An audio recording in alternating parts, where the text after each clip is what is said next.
Hi everybody, Pilot Paul here. Today going to explain the walk around of an airplane. It's the pre-flight that you'll do on every airplane that you fly. It doesn't matter if it's this Cherokee Warrior, 747, A330. You always walk around an airplane before you get in it, and that is just to check for any damage, leaks, anything out of the ordinary.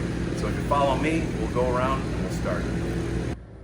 So before we begin the pre-flight, we want to make sure there's certain documents on board to make the airplane legal. What we've got here is the pre-flight checklist of the airplane. And this is just a list of everything that the FAA requires or the operating manual requires to be checked. I keep this in the airplane pocket. And when we do our pre-flight, we're going to walk around the airplane, check out the wings, the engine, the tail section, and then we're going to go to this and just look at it and make sure that we hit everything that's on this checklist. The next thing we check is the paperwork on the airplane, the required, the legal documents. And there's an acronym called AROW, A-R-O-W. So the first document is the airworthiness certificate. That's required on all airplanes. It never expires. The R is registration. This is the registration of the aircraft, and there's a registration expiration date. And this happens to be in March 2026. The O is for the pilot operating manual, the operating manual. You have to have that on board. And the W is the weight and balance information that's back here in the airplanes, or excuse me, in the book. So that's the acronym AROW, A-R-O-W, Airworthiness, Registration, Operating Manual, and the Weight and Balance. So before we begin the pre-flight checklist, we have to climb in the airplane and we have to do a few things. First thing would be to turn the master switch on and check our fuel quantities. Here's the right tank, that's about half full. And here's the left tank, that's about a quarter full. So there's not much gas. So we check those two gauges, and then we can turn the master switch off. The next thing we can do is take the flap lever and pull this up while it clicks 3 times. 1, 2, 3. And over here in the side pocket, we have our checklist that we're going to use after we're done with our pre-flight. And we have this fuel strainer that we're going to need outside the airplane when we drain some fuel from each tank. So now we climb out of the airplane. Be careful of the flaps because the flaps are down. So grab onto the handle, step on the pedal here, and jump down. So we're going to start here with the flaps, go around to the ailerons, front of the wing, the engine, go around the other side of the airplane to the tail section and come right back here again. It's all in order. So the first thing we're going to check is the flaps. We're checking this control rod, make sure that there's a nut there and the screw is bolted through there. You're checking for damage here. We can also push down on the flap and you can look down in here and there's another bolt. You can look, make sure that the nut is on there and the bolt is through. And we continue on here. Here's another nut and bolt right there. You're just checking that, checking damage on the flap. And now we come to the aileron. So once again, we're checking the surface, make sure it's free of damage, and then we carefully with 2 hands lift the aileron up very gently, and then we have to look under each hinge here. There's a hinge here, checking the bolts, checking the hinge is not cracked or broken. We've got another one here with the push rod. There's a push rod right here, checking that condition in the hinge. And finally, there's one more hinge back here. So once we've checked the aileron, the condition, now we come to the wing tip. And on the wingtip, we have 2 lights. This is the strobe light right here. It's a bright flash. And this is the navigation light, one of the nav lights. This is green on the right side. On the other wingtip, it's red, and in the tail, it's white, but that's the nav light. We can also look at the whole wing here for any ripples in the skin on the top here that would indicate some damage. We can also bend down underneath the wing and we can get a good view of the whole wing and make sure all the panels are on and there's no damage. From here, we can look at the leading edge of the wing, checking for any damage, maybe a bird strike, something like that. This is a vent right here for inside the cabin here. Checking the whole leading edge, and we come to this right here. This is one of the two fuel tanks. This fuel tank actually holds 25 gallons, but only 24 gallons are usable. So 1 gallon is usable and unusable in each tank. So we can take this cap off and we can look inside. And if you look inside and you can see there's a little silver tab, and that silver tab shows 17 gallons. Now it's below that, so it's less than 17 gallons. We'll say that's about 10 gallons there. And so this airplane burns 10 gallons per hour. So 10 gallons in this tank would obviously equal 1 hour of fuel in here.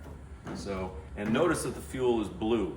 There's different colored fuels. They used to have a red fuel, it was 80 octane. I don't think they make that anymore, but our fuel is 100 low lead, and that is what we use in our airplane. It's blue. If we sump the tank, which we're gonna do shortly, and it's clear, that would be kerosene, and that's used for jets. Obviously, it was the wrong type of fuel for this airplane. So the next thing we're gonna check is the landing gear. So we can check the gear here, check the tire, check inflation, check the tread wear. You can also check around the corner here. And this is the brake.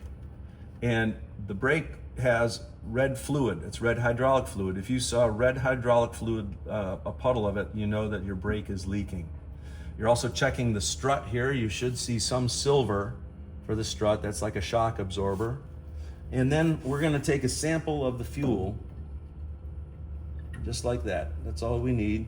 And we can see if there's any water or any dirt in the fuel. So here's the fuel. You can see the color is blue. We see it a little bit better with the white background. I'm gonna show you what water looks like. If we had some water in the fuel, you can see the contrast in color.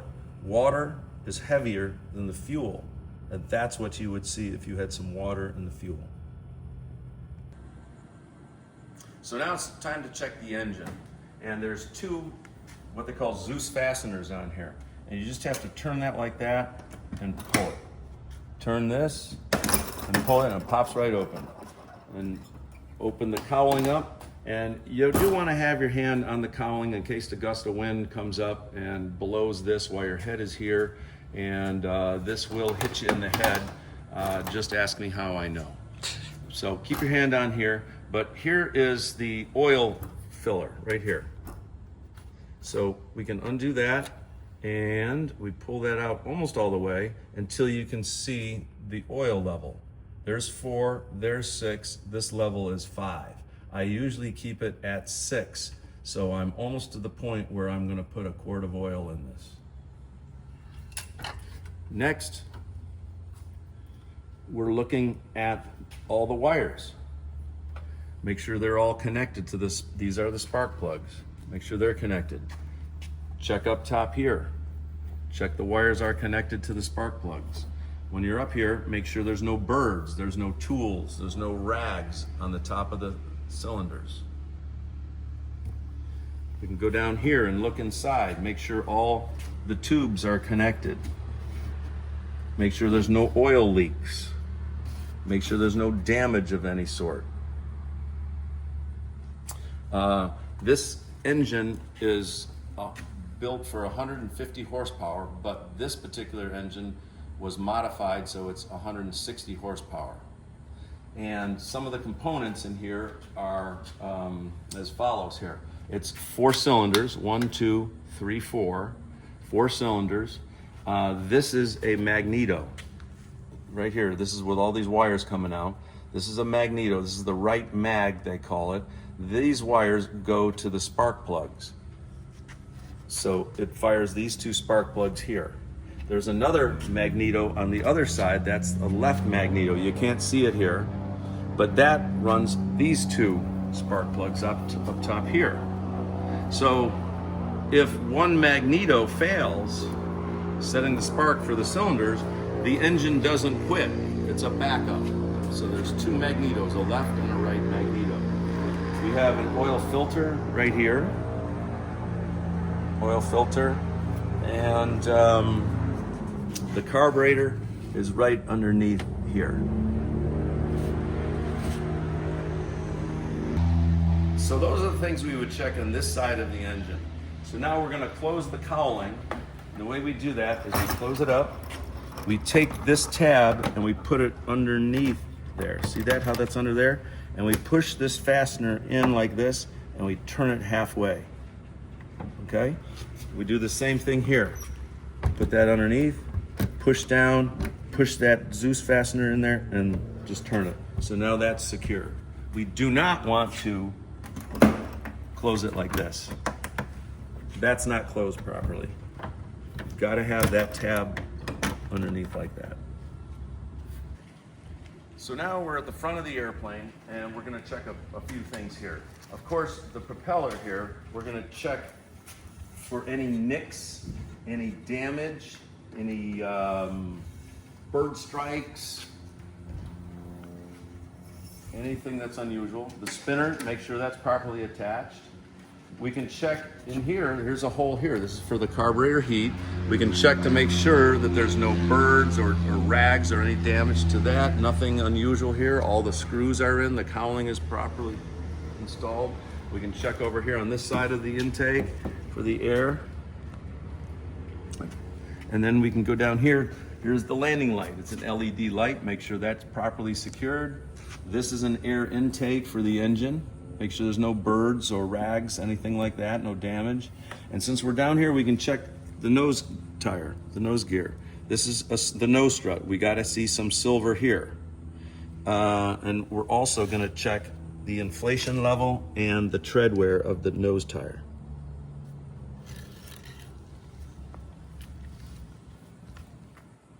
Moving to this side,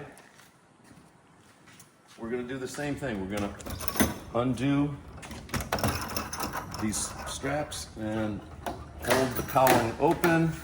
And again, same thing. Checking the wires are connected, checking there's no birds or tools or rags.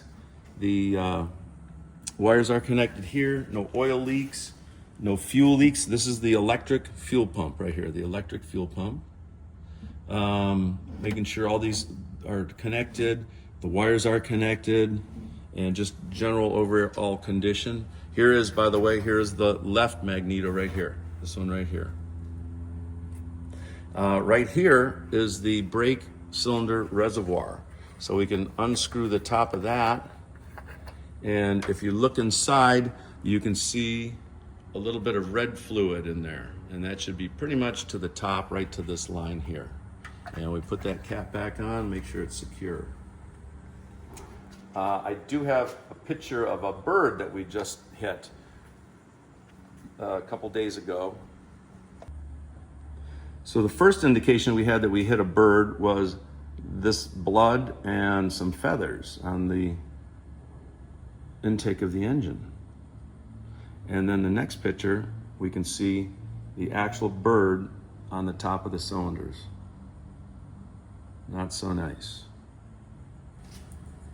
Okay, now we're going to close this cowl up. Once again, putting the strap underneath, pushing it forward, turning that Zeus fastener in and down like that.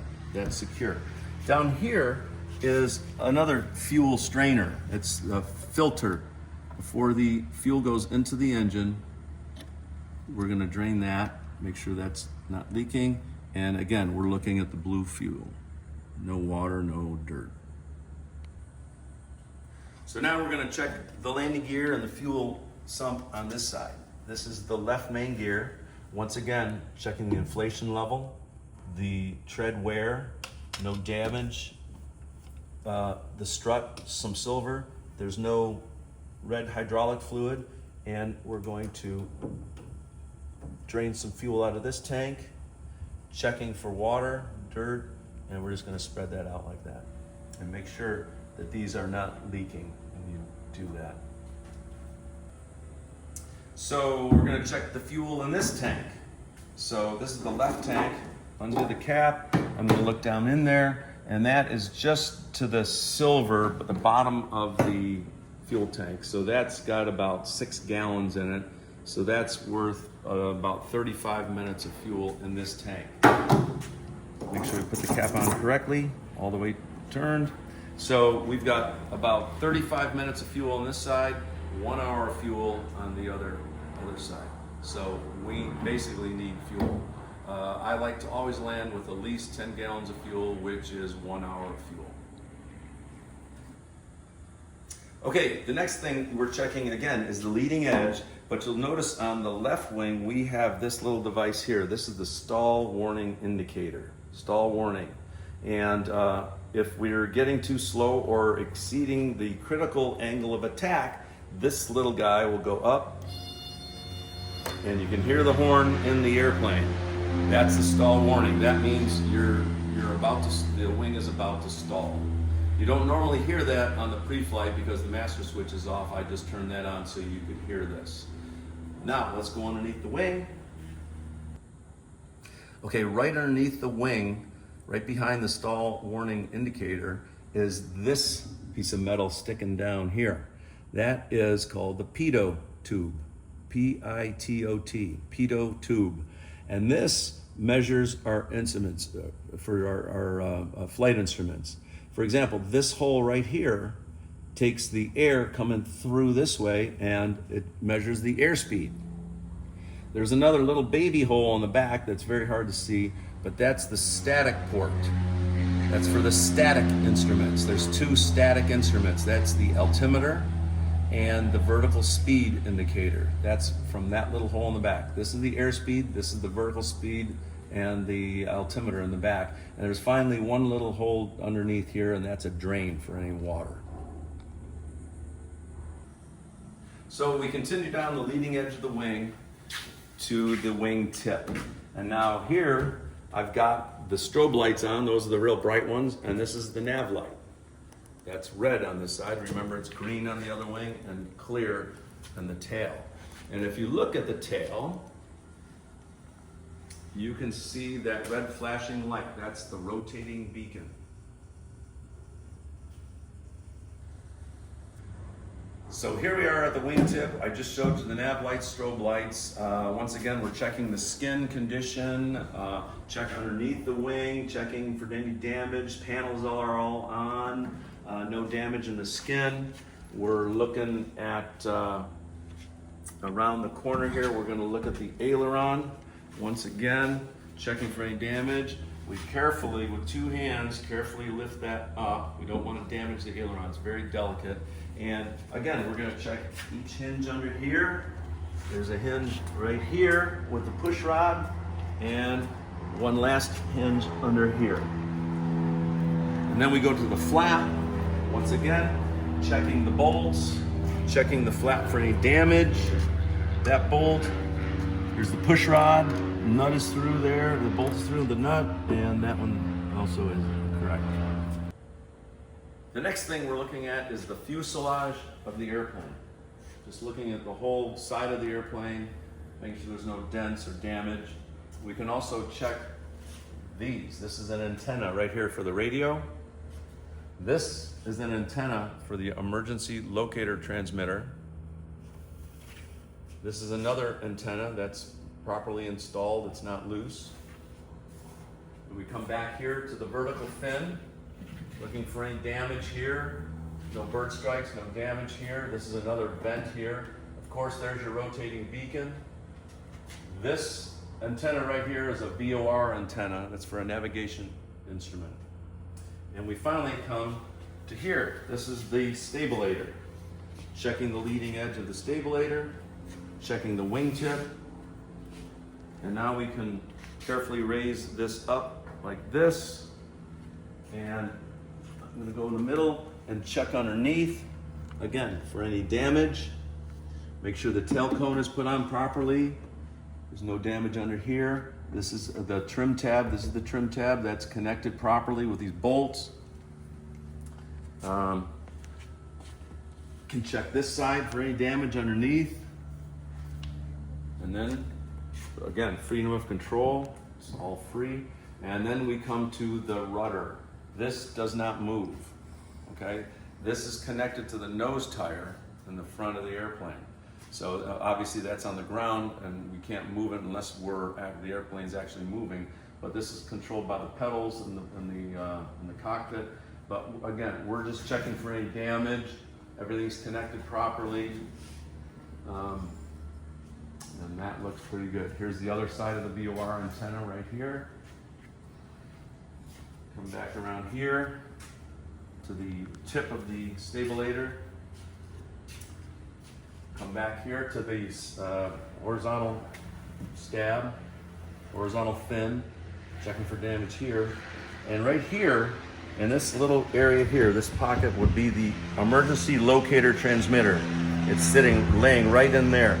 That little radio is in case we crash, that automatically turns on and the authorities can home in to wherever we're at. This is an actual emergency locator transmitter. It's old and outdated, but this is the little radio that's in the tail of the airplane. There's an on-off switch there. It's got a big battery in it, and that thing sits right in here, just like that.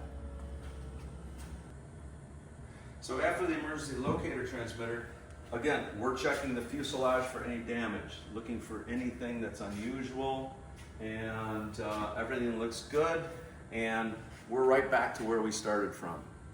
And that is the exterior pre-flight of this particular airplane. So that's it for today. Thanks for joining me. Keep the dirty side down.